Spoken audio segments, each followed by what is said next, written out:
না লাগবে না, লই না। তুমি এইটা নাও, ধরেন। এটা তোমার জন্য। আমি তো রোজা। শোনো, সন্ধ্যায় আমাদের সাথে ইফতার করো। হুম।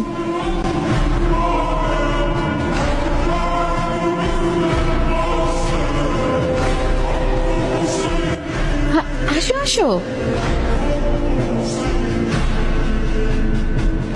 আমার ইফতারটা বাসে লয়ে যাই, আমার বইনে রোজা।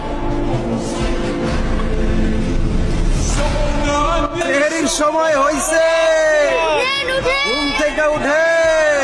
হ্যালো ভাবি, আমার একটা প্ল্যান আছে। অবশ্যই সম্ভব। হ্যাঁ, প্রতিদিনই সম্ভব। আমি শনিবারে